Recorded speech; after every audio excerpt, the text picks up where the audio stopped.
Hola, ¿cómo estás? Soy el padre René Grimaldi. Bienvenidos al programa Con la Fe y la Razón, temas de actualidad para jóvenes y adultos. Tenemos un tema titulado hoy Evangelios gnósticos, Judas, Tomás y Felipe. Este programa intenta salir al paso, explicar ante una reciente publicación de un llamado Evangelio de Judas. En principio, Judas, uno de los que fueron los 12 apóstoles, aunque fue el que sabemos por la Sagrada Escritura, por la Biblia, que traicionó a Jesucristo. Pues resulta que algunos investigadores dicen que este Evangelio de Judas presenta una versión distinta. Y es que Judas realmente no fue un traidor o el malo de la película o la trama, sino que Judas fue alguien que cumplió una misión de parte de Jesucristo, de entregarlo para así Cristo poder cumplir su plan salvador. Con lo cual Judas vendría a quedar como alguien muy importante, alguien que hizo el bien, por así decir, para que Cristo pudiera salvarnos a nosotros. Pero bueno, esto plantea muchos interrogantes. Por una parte vamos a decir, realmente ese documento que se ha encontrado y que se ha publicado hace poco tiempo, ¿realmente es antiguo o es reciente? Otra pregunta sería, ¿quién escribió ese documento? ¿De qué siglo es? ¿Realmente lo escribió Judas o es un nombre que han puesto ahí? ¿O ese Judas que dicen fue un Judas cualquiera o fue Judas el discípulo de Jesús? O como decía alguien, bueno, si Judas se ahorcó después de que traicionó a Cristo, ¿cómo iba a escribir un evangelio? Bueno, hay muchas cuestiones que pueden salir en este tema de hoy y que intentaremos ir como resolviéndolas, dialogando con ustedes. Quería antes que nos fijáramos o entendiéramos lo siguiente. Ese llamado Evangelio de Judas pertenece a una corriente de pensamiento no cristiana llamada los gnósticos. Gnósticos es una palabra de origen griego que viene de la palabra gnosis, que significa conocimiento. Y resulta que ya habían algunos gnósticos que practicaban la gnosis antes de Cristo. Gnóstico no es igual a agnóstico, más bien son como términos diferentes. Agnóstico significa aquel que niega el conocimiento, sobre todo el conocimiento referido a Dios. Dice que no podemos saber o demostrar si Dios existe. A lo mejor existe, pero no podemos demostrarlo por nosotros mismos, por nuestras fuerzas, con nuestro conocimiento. Eso es agnóstico, pero gnóstico es distinto. Son los que practicaban la gnosis. Gnosis, como dije antes, significa en griego conocimiento. Y esto, así en términos generales o sencillos, ¿qué significa? Bueno, vamos a decir que antes de Cristo, ahí por el siglo segundo, primero, antes de Jesucristo, nuestro Señor, en ese mundo del Mediterráneo, sobre todo en la parte de Grecia, algunos quizás en Palestina o en el norte de África, cerca de Egipto, Alejandría, algunas gentes comenzaron a hacer como una mezcla de muchas religiones. Se le llama eso el sincretismo, el reunir elementos de varias religiones, como una especie, le llamaba a alguien ahora una especie de supermercado espiritual, como es ahora la nueva era o New Age.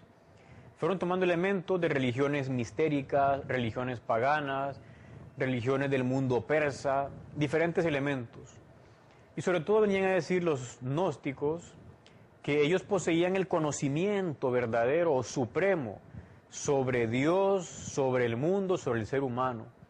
Tenían una serie de concepciones de que todo el mal y el bien procedían de Dios, que había una serie de elementos o seres llamados eones, que habían como contribuido a la creación del mundo y del mal, y había también una especie de demiurgo, que era como un eón especial o superior que Dios había utilizado para la creación del mundo. Bueno, toda una serie de ideas que no vamos acá a explicarlas, son algo complejas y que pueden a la vez confundirnos, pero que nos quedemos con esta idea.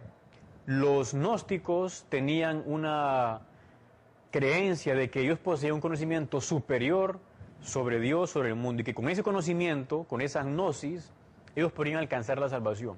Lógicamente ahí se dio o hubo una producción de literatura gnóstica, diferentes libros, pequeñas obras.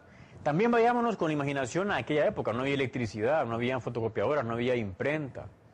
Todo se hacía copiándolo en papiros y luego en pergamino. De esos documentos muchos se han perdido porque no han aguantado el paso del tiempo. Pues resulta que hubo ahí antes de Cristo, una difusión de ideas gnósticas. Pero ¿qué pasó después? Cuando ya llegó el cristianismo, cuando Cristo ya nació, padeció por nosotros, nos salvó, al poco tiempo las ideas cristianas también llegaron al mundo de los gnósticos. Algunos gnósticos se hicieron cristianos, lógicamente, como otras muchas personas en aquel mundo en Palestina, cerca del Mediterráneo. Algunos fueron verdaderos cristianos y otros más bien como que comenzaron a mezclar ideas gnósticas con ideas cristianas. Y eso dio también origen a una literatura que, bueno, quizás algunos de buena fe mezclaban ideas cristianas y gnósticas, y otros más bien aprovecharon las ideas cristianas como un ropaje para difundir ahí sus ideas gnósticas, que ya no eran cristianas. Por eso vamos a decir que la literatura gnóstica se convirtió en una literatura, por una parte, apócrifa y a la vez herética respecto a la fe cristiana. Vamos ahora a definir estos términos, apócrifo y herético. Diremos que apócrifo viene del griego apocripto, significa algo escondido, algo oculto. Inicialmente eran libros que se escribían o redactaban para un grupo pequeño de personas, para los miembros de una comunidad, una secta, y bueno, no procuraban como difundirlos a todos porque eran solo para los ya iniciados, los que tenían cierto conocimiento. Con lo cual, esa difusión de los libros fue pequeña.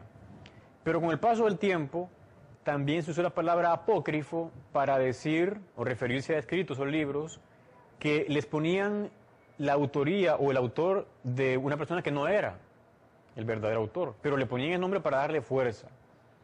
Por ejemplo, comenzaron a ponerle nombres de apóstoles. Hechos de San Pablo, o Evangelio de Pedro, o Evangelio de Tomás, o Evangelio de Judas, como estamos hablando. O sea, comenzaron a manipular, y para darle como valor y fuerza a los escritos, le ponían nombres de los apóstoles, aunque fueran falsos, lógicamente, esos nombres, y que no eran hechos por los apóstoles. Y finalmente, un tercer significado de la palabra apócrifo, y es que ya contenían ideas heréticas, o sea, ideas que iban contra la fe cristiana. Bueno, imaginémonos, como he dicho antes, hace 2000 años. La fe cristiana estaba apenas comenzando a nacer, había persecución.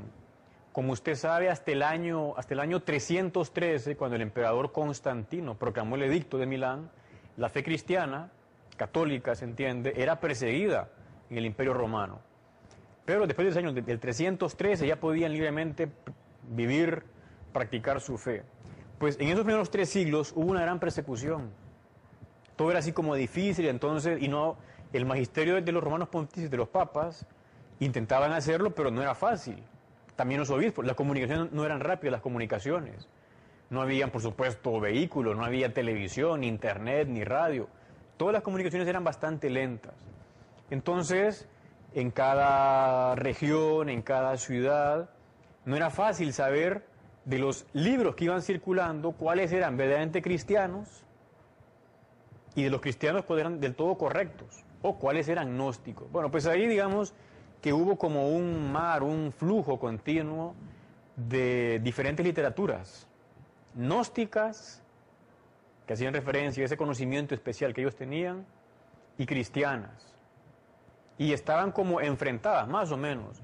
Resulta que también en el mundo cristiano hubo literatura apócrifa, no necesariamente herética, sino que, por ejemplo, como en los evangelios no se contaba mucho de la vida de la infancia del Señor o de su vida adolescente, también se comenzaron a escribir libros que contaban la vida de la Virgen cuando estaba pequeñita, Santa María, nuestra Madre, o también la vida de Jesús, cómo él iba creciendo, una serie de historias que Jesús a veces pues estiraba la pata de las mesas que había construido San José, o Jesús niño que hacía animalitos, pajaritos del barro y les daba vida, una serie de historias así, o a veces que Jesús ante un niño que se portó mal, pues lo mató, porque así hizo justicia. Bueno, eran como narraciones algo fantasiosas.